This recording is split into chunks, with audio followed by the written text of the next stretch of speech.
This is Douglas Adams, and this is Digital Watches Are a Pretty Neat Idea, and this is 42.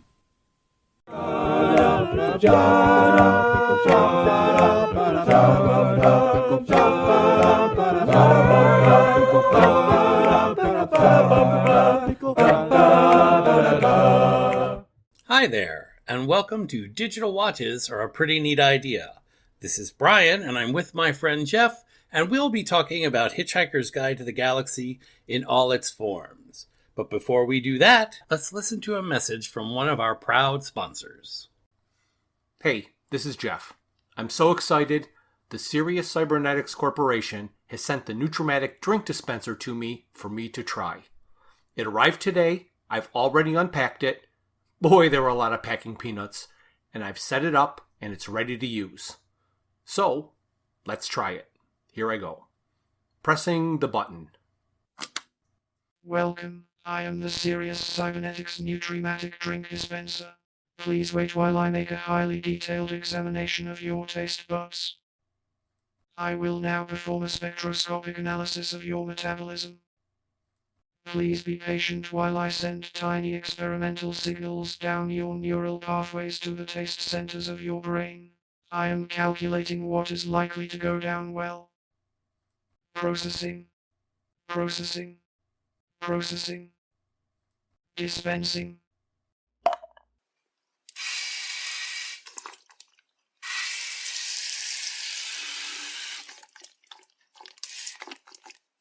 Share and enjoy.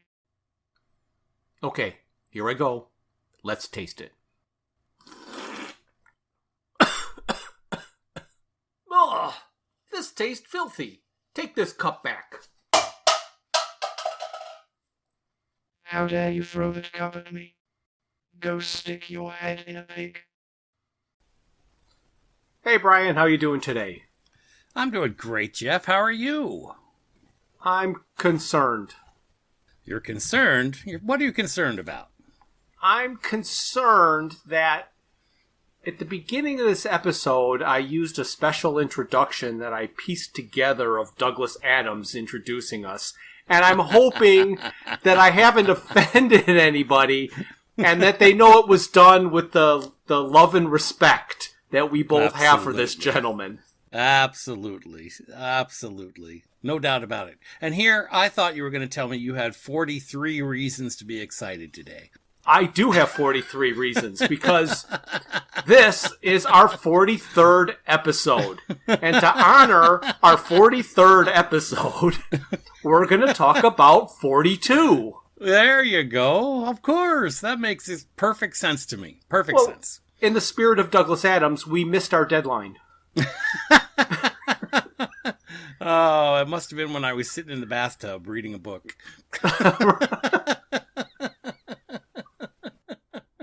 We've been putting this thoughts about 42 off for quite some time, and I think it's about time you and I give it a whirl. What do you think? So yes, today we're going to talk about 42, the ultimate answer to the ultimate question. And we're not going to so much talk about our feelings about it, but all of the things that we have found looking on the internet in the deep dark corners to see what other people had to say. And this isn't about 42 in general. This is just about questions and answers in general. Awesome. I know that our audience is brilliant and know everything they need to know about this, but I think it's important to mention that in the Hitchhiker's Guide to the Galaxy, the supercomputer Deep Thought is built by a race of hyper-intelligent pan-dimensional beings to determine the answer to life, the universe, and everything. Mm-hmm. Deep Thought determines that the answer is 42. Deep Thought rather patiently points out that the reason his answer doesn't make any sense is because the original question was vague and the specific question is not known. Right. Questions like these seem to be committing a categorical error. Life is not the kind of thing to which the word meaning or answer applies. Right. So there's an Austrian philosopher, Ludwig Wittgenstein, And he gets credit for pointing out that many classical philosophical conundrums are unsolvable, not because they are so profound, but because they are incoherent. And that truly relates to this dilemma of 42. Absolutely. The answer 42 sounds like a joke. However, everybody believes that there has to be a darn good reason for that answer. And Douglas Adams has been quoted as saying it was simply chosen because it was a completely ordinary number. A number not just divisible by 2, but also by 6 and 7. In fact, it's the sort of number that you could, without any fear, introduce to your parents. During one of his Q&A panels, he responded, "I was on my way to work one morning while still writing the scene and was thinking about what the actual answer should be. Mm-hmm. I eventually decided that it should be something that made no sense whatsoever. A number, and a mundane one at that." Oh, all right. In the online discussion group, alt.fans.douglas-adams, he wrote, "It was a joke. It had to be a number, an ordinary, smallish number, and I chose that one. Binary representations, base 13, Tibetan monks are all complete nonsense. I sat at my desk, stared into the garden, and thought, 42 will do. I typed it out. End of story." Oh my gosh. So John Lloyd was a collaborator of his on other projects, and he said that Adams has called 42 the funniest 2-digit number. Oh, okay. And if you out there do not believe that 42 is the ultimate answer, just ask any of your favorite search engines what the ultimate answer is and see what they have to say. Oh my gosh. However, Douglas Adams saying that there's no meaning behind the chosen number is received about as well as when the government says what they found in Roswell, New Mexico was a weather balloon. Yes, nobody believes it. Oh. So what Bryan and I are going to do today is tell you all about all of the things that we have found on the internet and in the books. I'm going to state what we have found, and Bryan is going to put in his 2 cents on the credibility of all of that. You got it. You got it. So the best place to start about what the answer and question mean is from the books. So in The Restaurant at the End of the Universe, using random chance, a Scrabble board spells out the question, what do you get when you multiply 6 by 9? So, Bryan, what is your opinion and what do you think about 6 by 9 being multiplied together as the answer or the question? Well, this could mean that the question is a generic, what is life? And the answer can mean not what you expect. That would be true. In the quote that I mentioned from the discussion group, he throws base 13 in there. I think he throws that in there because it's one of his favorite ridiculous responses. Yes. So basically what that means is that in base 10, 42 is 4 times 10, which is 40, plus 2, 42. Mm-hmm. 6 times 9 equals 54 in base 10. Mm-hmm. 54 is 5 times 10, 50, plus 4. Mm-hmm. In base 13, 42, the 4 times 13 is 52, plus 2 is 54. So 6 times 9 is 54 in base 13.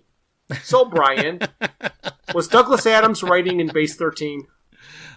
He specifically said that he does not write jokes in base 13. But I have to tell you. Well, who does? I know, no one does. No one does. But this reminds me of my conundrum last week last time we got together and we were talking about time and we were talking about numbers and we were talking about 12 compared to 10. Yes. Because there's the decimal system and there's the standards of the, I don't know what you call it, imperial system, the standard system, okay, of inches and feet. And then they've got the decimals of centimeters and meters. Right. And it seems logical that we as human beings would be a society based on tens, because of course we have 10 fingers and 10 toes. So those come naturally to us. But as I explained, the inch was always defined as the distance between the knuckles on one finger originally until it was standardized, and that human beings were originally counting with their fingers, the 4 joints, so they were counting up to the number 12.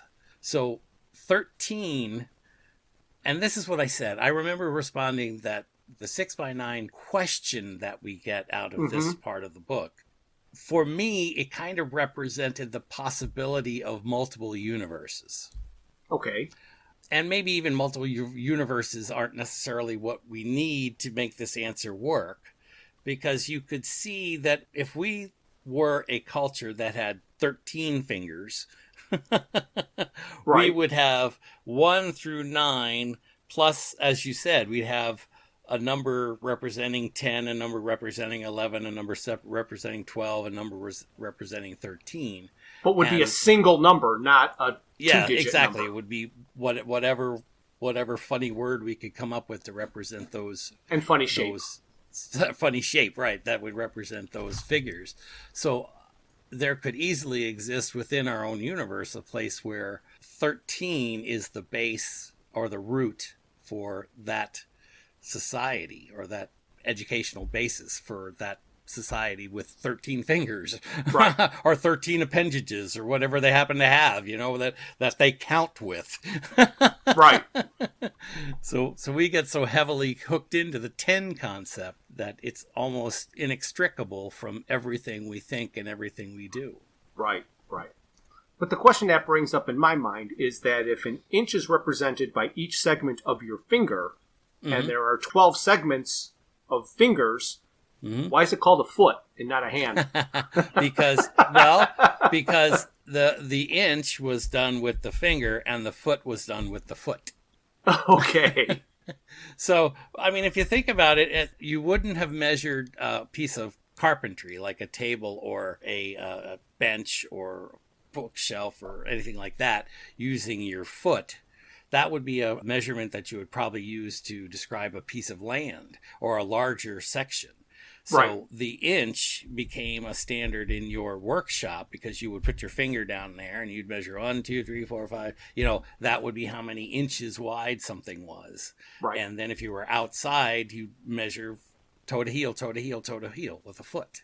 It's only after they become a standard, when somebody measured the king's foot and said, this is what a standard foot is, and then they divided it by 12 to get the inches, that it became a standard measurement. Okay. We went far afield, but then again, did he. Yeah. Of course, from the original book, Hitchhiker's Guide to the Galaxy, we have the question, how many roads must a man walk down? How does that fit into this in your mind? Oh, my gosh. If there was ever a real question and answer where 42 made sense, this to me is one of the perfect pairings. Yes, I will agree. It has what a lot of these don't have, and that's what we're going to talk about as we go on with it. It's got a functional meaning.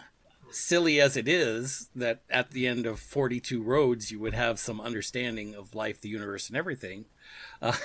Yes, we just don't know exactly what the road is or what the roads represent. Or for that matter, how long, right? Exactly. Oh, gosh. Well, if you have listened to an earlier episode, you will know that Bryan and I have different opinions about this part. I believe the multi-part question is in the book. Mm-hmm. It is Fenchurch's revelation, and it can be stated this way. Mm-hmm. What is it in the universe that has been going wrong all this time, and how can the world be made a good and happy place without anyone having to get nailed to anything? That is the question. I don't know what 42 means or how it fits in there. Right. But maybe one of the things we talk about later will fill in that blank. Mm-hmm.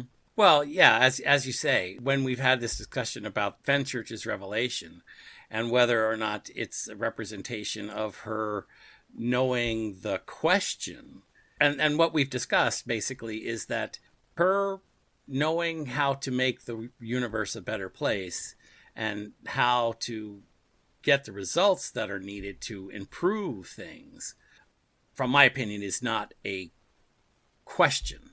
That's simply the result of having all of that knowledge.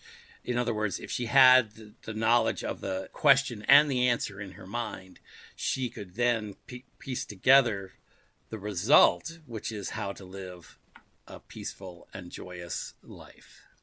Right. And I guess my response to that in my mind is always, if all of a sudden you know the answer and this, well, that's the question. Hey, now you're taking us down the road. I love this road. Because you and I have talked about this, and this is such a great thing. I mean, we both love it. I mean, when Fenchurch says that, and her brother repeats, this platypus, that whatever. Right. This. Yeah, she goes, this. Yeah. We've stated, and I think we're still flirting with the idea of using it for a concept for a story, Yes. hopefully assisted by all our fans out there. That's what we're looking for. Crowdsourced fan fiction. Yes. That's what the world needs. Another one of those. Oh yeah, absolutely. Let's keep going around the internet, which, by the way, is my understanding of what the ultimate random universe is all about. Yes. Well, my favorite explanation of 42 being the ultimate answer to the ultimate question stems from Deep Thought being a supercomputer. Mm-hmm. And he is communicating with these organic beings who were far, far below his intelligence level. Mm-hmm. And he's got to answer them as simply as he can so they'll understand him. Right. And the most basic computer language that he knew was ASCII, the computer language capital ASCII. Mm-hmm. In ASCII, the numerical representation of an asterisk is 42. Mm-hmm. An asterisk is commonly referred to as a wildcard and used to represent whatever you want it to be. So, when Deep Thought said the answer is 42, he was really saying life is anything you want it to be. I know. Isn't that perfect?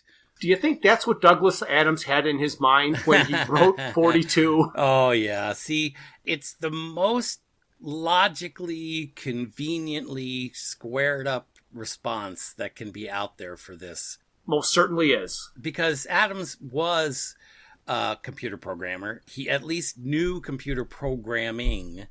So Right. he had the potential of knowing that was within the programming language. So it seems to be a response that I firmly believe in, but obviously he's denied. So it's the one that makes the most sense to me, because it really is an answer to a question. Yes. However, that is an explanation of what the answer means, but it really doesn't say what the question is. That's What true. is life? Right. That would break the question down to basically a simple, what is life? That's true. And they don't really ask what is life. They say the question is, life, universe, and everything. So that's the way they define it. They don't say, what is life, the universe, and everything? They say they want the ultimate answer to life, the universe, and everything. So they don't specifically say, what is life? What is the universe? What is everything? If the answer 42 was in ASCII, the asterisk, an asterisk to a computer is also used to designate multiplication. That's correct. So the ultimate answer can be interpreted as multiplying, or, as stated in a different book, be fruitful and multiply, or, in its most basic sense, having sex. So is the ultimate answer to life, the universe, and everything having sex? In its crudest form, the answer to that is yes. Because just like banging the rocks together, guys. And was banging an intentional pun? No pun. No pun. Banging the rocks. Okay. That's wordplay. It's not a pun. Okay, it's wordplay. You're never going to have, at least with our limited ability to live beyond, 100 years, without multiplying, without being fruitful, as you say, our existence becomes a very short comma in a very long curve of the universe. Yes, it would. Keeping with computers, I found one entry somewhere that put it very simply. They asked a computer a non-specific, actually meaningless question. So, in the computer world, there's the acronym GIGO, G-I-G-O, which stands for garbage in, garbage out. So if you give a garbage question, you're going to get a garbage answer, and it doesn't mean anything. Is that what happened? Yes.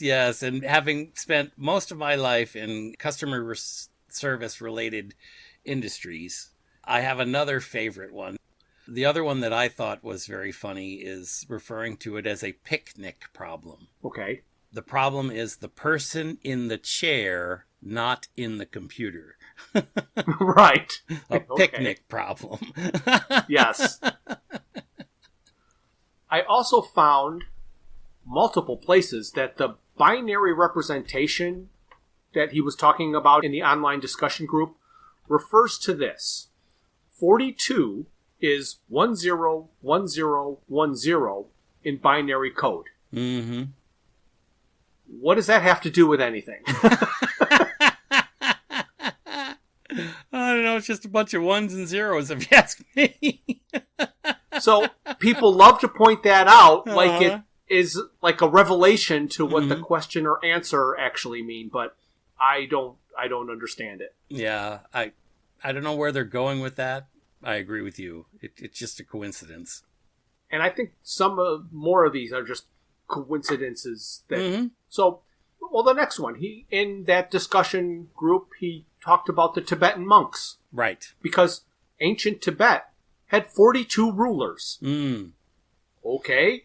How does this translate into being the ultimate answer or ultimate question? It's lost on me.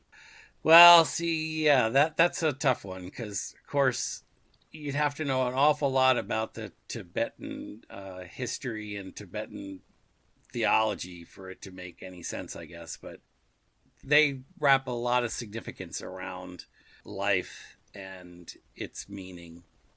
Yeah, okay. Well, here's one that's actual science. I like science.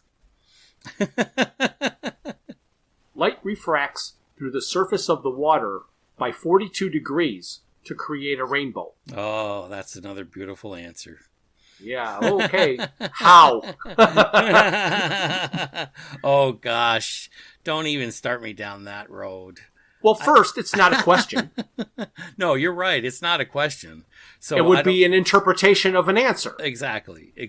And that's all that we have to go on, of course, because we don't get the question. The question, as we understand it in the end, is mutually exclusive to the answer, so we can't know both. So therefore, it's not in our list here. Right. It has to be some kind of speculation. But I don't know. When you start talking about photons and the degrees of refraction, okay. Take me down a rabbit hole and just bear with me. Okay? All right. Well, here's another one about light. Love it. Light requires 10 to the negative 42 power seconds to cross the diameter of a proton. Interesting? See? Yes. But meaningless in regards to life. Yes.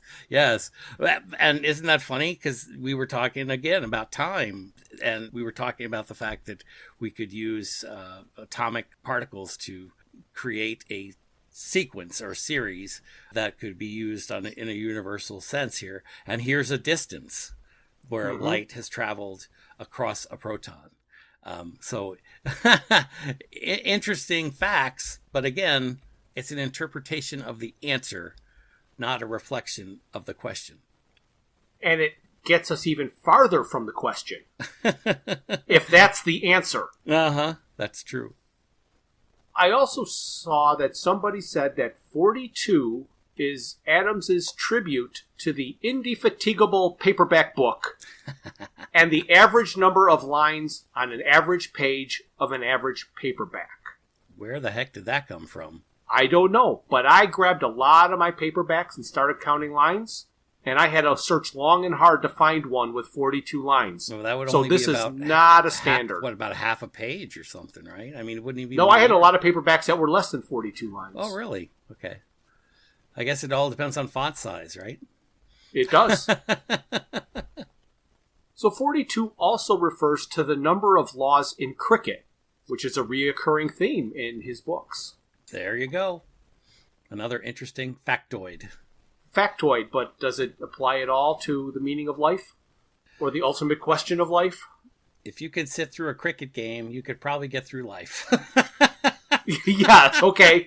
There we go.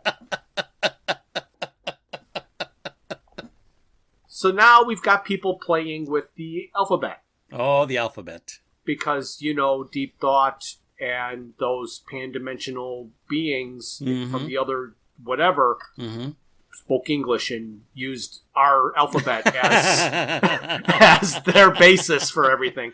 Oh, but the computer was on Earth. But again, they had to pick English. Right. So anyway, it said that 42 is the alphanumerical sum of 2B. T is the 20th letter, O is the 15th, B is the 2nd, E is the 5th. Add those all up, you get 42. So the ultimate answer of life, the universe, and everything is to be. Oh, gosh. And here I thought it was math. M is the 13th letter, A is the first letter, T is the 20th letter, and H is the 8th letter. You add it all up and it's 42. So math is also 42. So is the secret to be? Or is it math? To be math. To be math. That's the question and the answer. All right. In a 3x3x3 magic cube, where the numbers 1 through 27 are all written at an intersection point, each column, row, and pillar adds up to 42. So if you ever arrange the numbers in a way that 3 lines in a row all add up, it adds up to 42. Again, another interesting factoid. Yes. Oh, and now we're going to get into something a little more spiritual. I don't know what to call that. All right. 42 is an encoding of the number of the beast. Okay. And the number of the beast is 666. So, if you use the 2 crosses, the crooked cross and the straight cross, you get 6 times 6 plus 6, which is 42. So, is the ultimate answer being the devil? Or the devil is the question, and the answer is 42. Yes. Yes. Huh? Well, the devil is in the details. Oh, and you're not going to slap me? Come on. Come on. No, I'm going to ignore it. It can't be ignored. It exists. 42 is also the sum of all of the values on 2 die. Okay. Which could mean that life is just a series of chances. Or you could ask, what is total paradise? Or what is the total of a pair of dice? Okay, now I can slap you. Yeah. Hey, this isn't my idea. Oh, yes, it is. You claimed it. Oh, my God. That is a true pun. Paradise. I do like that, though. I found it interesting. If there were a question about life, the universe, and everything, I don't know. Paradise sounds like a good place to start. Yes. Well, I found this answer in reference to pi. Okay. Pi is an infinitely long number in the number of digits after the decimal point. Correct. And you can use it to calculate any circle or sphere. Mm-hmm. But as long as the number is, you only need 41 digits to calculate the circumference of the entire known universe. Mm-hmm. Life, the universe, and everything. To within a margin of error of 1 hydrogen atom. Oh my gosh. Therefore, with 42 digits, you have calculated so precisely, there is no question of the answer. Mm-hmm. And I have therefore memorized the first 42 digits of pi. All right. Do you want me to test you on that? No, I don't think I know anything more than 4 or 5. Because in practical terms, that's all you need. Right. 42 is just that's all you need. Yeah. Oh So basically it says that memorizing hundreds or thousands of digits is just bragging rights, because anything past 42 is meaningless. Oh gosh. Another beautiful answer. And the funny thing is, when you're talking about pi, you can find so many things there. And the circular nature of life is just perfect. I mean, circle is perfect. I mean, so if you're going to go someplace and you're looking for an answer or looking for a question. Right. In Japanese... Oh, this is far afield. 4 is she. Okay. And 2, the word, not the number, is ni. Mm-hmm. Put those together for shini, Okay. the word for death. Ah. The answer to life is death. Again, perfect circular logic. Right. You can't complain about the concept, except it's, again, pretty far afield for atoms. But isn't it interesting so far? I mean, we've literally gone through, a dozen different ways to interpret this one number. I really wonder, if he had chosen something else, would there have been this many responses? Probably not even close. Mm-hmm. So to go in a totally different direction, Mm-hmm. I found somebody whose opinion it was that the best temperature of water to have a shower with in degrees Celsius is 42, which is 107.6 degrees Fahrenheit. Is that the water temperature of the average tub? That is the water of the average captain's bath. I just keep seeing Adam sitting in a tub reading all these responses, laughing hysterically. Because in my mind, the picture of the captain is the picture of Adam's. Yes. Yep, absolutely. He's captaining this ship and he has no idea where the hell he's going. Right. So T does feature very prominently in his books. That's true. And I did see somebody that put this out there. Okay. The little jingle thing. Mm-hmm. T for 2, 2 for T, 4 T2.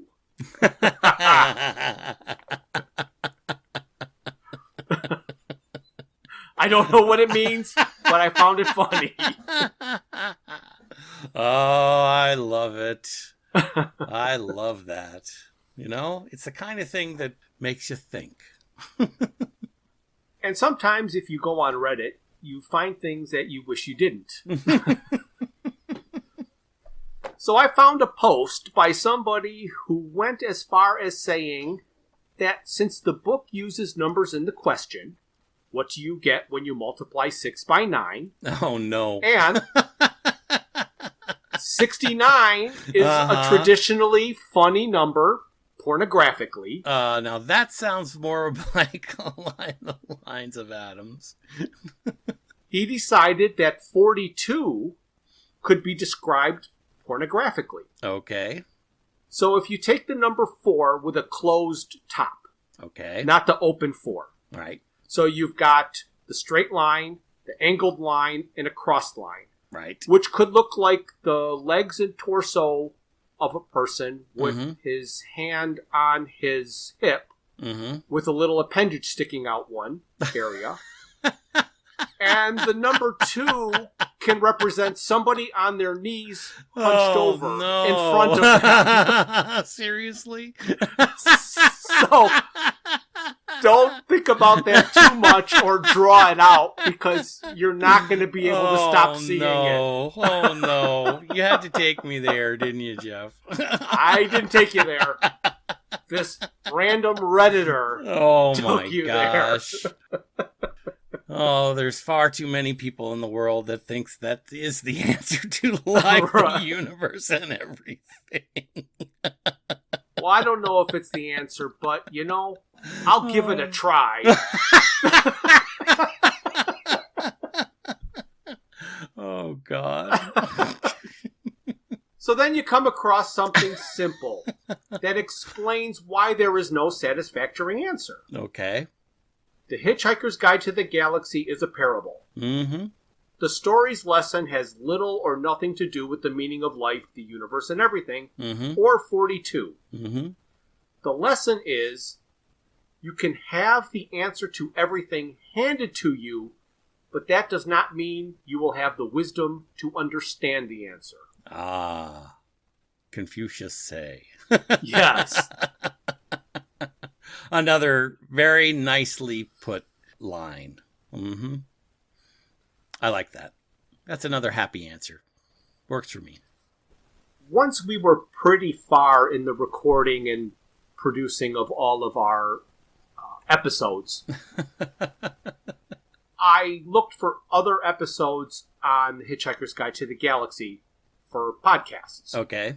And I had done a search prior to starting this and finding very, very, very few. So Okay. there's not very many podcasts out there that dissect like we are. Mm-hmm. But I did find one that was very interesting called Beware of the Leopard. Notice it has a long title. Uh-huh. A person that obviously thinks like you do. Mm-hmm. Mm-hmm. Anyway, Beware of the Leopard is worth listening to if you haven't ever heard of it. Basically what they're doing is they're going through the glossary alphabetically, and they are having conversations about all of the terms in Hitchhiker's Guide to the Galaxy. Mm-hmm. But it isn't really about that as much as it would be, like, say they're in the A's. Right. And they would say, oh, alcohol.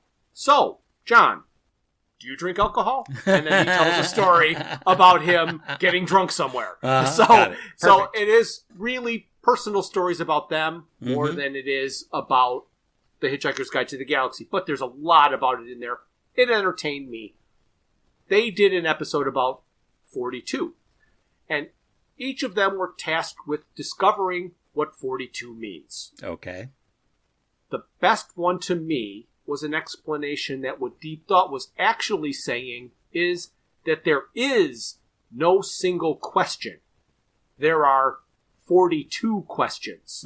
So like how many roads must a man walk down, it would be like how many questions must a man answer? All right. So he surmised what the questions would be, and he listed them on their website. Oh my So if gosh. you're interested in checking it out, their website is BTL, Beware the Leopard, btlpodcast.com/blog/42. That will get to all of his questions. He said, I didn't put a lot of thought in it. He just sat down and, it was a last minute, I got to get this done for the podcast, and he just banged out 42 questions. So you're not going to go there and find out anything profound, but I actually thought that tying in with the book, How Many Roads Must a Man Walk Down, and having it be 42 different questions, that was pretty good. So I did like that. Yep. Yes, as you said in the very beginning, the Austrian was correct. This is an exercise in futility. We will never know the actual question because it's a fiction. Right. After doing all of this research and seeing all of these different ideas and theories on what and how it was, my personal answer to the question, what is the secret to living and thriving in life, the universe, and everything, is to not overthink it. Now, and how long did it take you to think that up? Well, I cannot figure out how overthinking it and 42 can be brought together. So if I ever figure out how 42 means not to overthink it, then we'll do another episode. Oh, man. Oh, that is so funny. Yes, life. Don't talk to me about life. Yeah. So do you have any personal thoughts or theories on 42 and the answer in the question? Well, the fact is that when we read books, and I think we've talked about this quite often in our dissection of the novel, and when we read books, we have to understand that the author is the ultimate decision maker to our understanding of his universe. And you know that we've had this discussion. Even he has said that all of the material that he's done exists individually and separately in their own universe. Right. That there is, as he said, no canon to his story. That each of the things can exist wholly and solely by themselves, but they all also work together in a cycle. Right. So when it comes to what the question actually is, we will clearly never know because he's told us that he's not going to tell us. and he's told us that if he did tell us, the entire cosmos would fold in upon itself and be reinvented. Correct. So that some would say this has already happened. Exactly. So in terms of what are we to truly believe, we have to take the author at his word. If he says 42 was a funny number and that's why he chose it, that's why he chose it. If it happens, and to be honest, I personally want to believe that he understood the nature of the computer, that his comment was 42 is an asterisk and it can mean anything you want it to be. That to me is a beautiful response to the question of life, the universe, and everything. It can be anything you want it to be. So I want that to be the answer, but I accept Adams's discussion and deliberate response to why he chose 42. Yes. I I feel that way too. They're knowing if all of a sudden we found a piece of writing of his that said, "Oh, by the way, here's the question," it would be a letdown. Oh, yeah. Nobody would feel better about it. No, not at all. No. So the whole not knowing is the beauty of all of this. That is it. That is it. So 42 is the answer.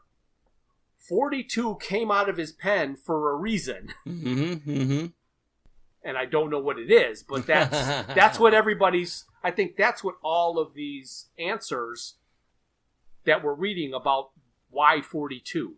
Right. Cricket, Tibetan monks, base 13. Like, no, he doesn't write jokes in base 13, but he knows that 42. No, nobody knew 42. Nobody counts in base 13. Why would they? Well, Bryan, this was an immense amount of fun going through everything that we found about 42. Did you have fun? Yeah, Jeff, I had a lot of fun. Great. Well, I hope everybody out there enjoyed listening to us go back and forth about all of the things that we found about 42. But we've come to the end. I think it's time to say goodbye. So say goodbye, Bryan. I will, Jeff, and I will ask all of our friends and all of our listeners out there to make sure that tonight they go to sleep with dreams of sugar plums and petunias through their head. Okay. What the hell does that mean?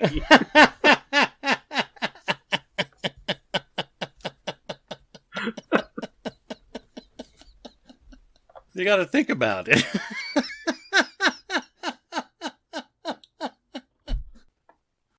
Thank you for listening to Digital Watches Are a Pretty Neat Idea. Look for us the first Thursday of every month for a full episode. We will also release a bonus episode later in the month. A very special thanks goes out to Luke, Max, Greg, and Tim Lesnick for arranging and performing our opening theme. We would also like to thank our talented friends and family for their voice work on our introductions and commercials. Visit our website at digitalwatchesareaprettyneatidea.buzzsprout.com, where you can find links to all my Hitchhiker's Guide to the Galaxy inspired t-shirt designs. You can find us on Facebook and YouTube as Digital Watches Are a Pretty Neat Idea, on Instagram as Watches Idea Podcast, and on Twitter at Watches Idea. If you'd like to contact us, our email is digitalwatchespodcast@gmail.com.